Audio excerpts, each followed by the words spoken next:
Hey there, I'm Eric Hollenbeck. I'm Director of Percussion Studies at Colorado State University.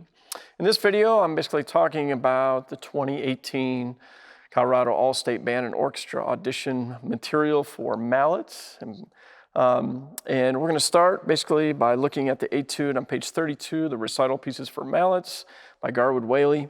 And this is basically one of a couple Rudolf Kreutzer etudes, this one being from page 43 in D minor, and we're looking for measures 1 through the downbeat of measure 32. And they suggest that we play it basically at dotted quarter equals 54, which I think is a really good tempo to kind of take. So first thing you want to do is kind of get a feel for the style and kind of what's happening in the piece. And so I recommend listening to violinists play it. And obviously Kreutzer himself was a famous violinist that lived during the classical period. In France, he played with the Paris Opera. And classical period pretty much goes from Bach's death in 1750 up to about 1820. And that period of time really kind of matches his life, primary kind of output during that time in Paris.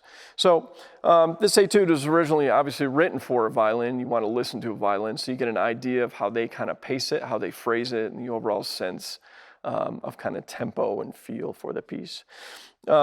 So the sound that we're looking for on the marimba, as it translates to imitating a violin, is probably looking in this particular piece to mimic something very bright, and we also want a very pure sound.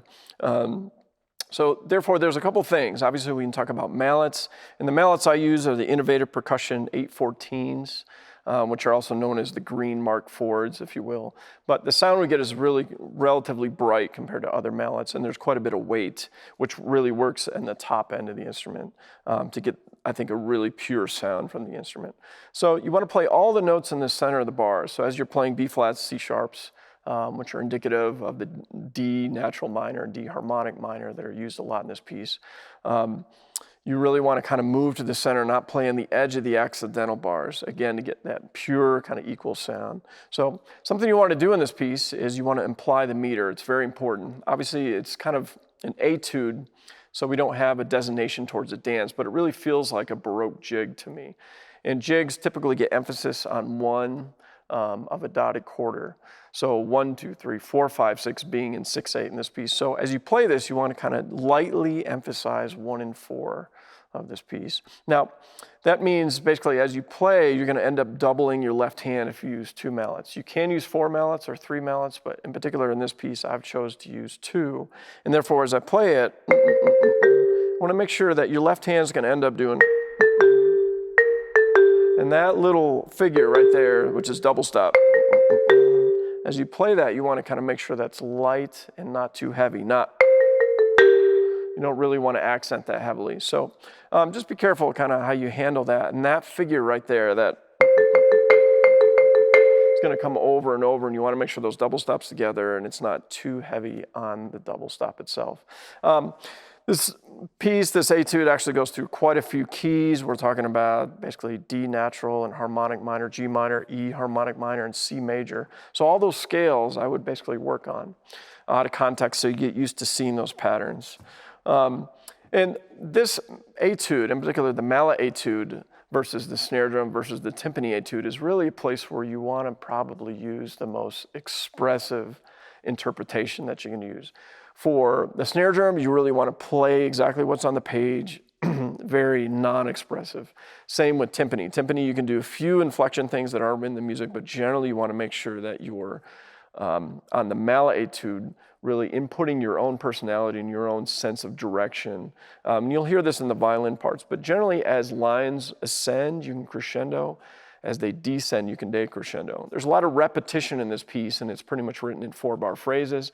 So therefore, a lot of times when things repeat, like basically measures 9 through 12, you can play that much softer than you did the first time. Anyways, you can kind of make up your own dynamics in it. And basically, it should be always moving dynamically to someplace within the 4-bar phrase. So hopefully my performance of it, you can kind of get that in it. But this is where you're going to be expressive. Versus the other instruments are a little less expressive. So take that opportunity to kind of give the judges that. So anyways, thank you very much, and enjoy working on this one.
Thanks so much for watching this Colorado All-State Prep video.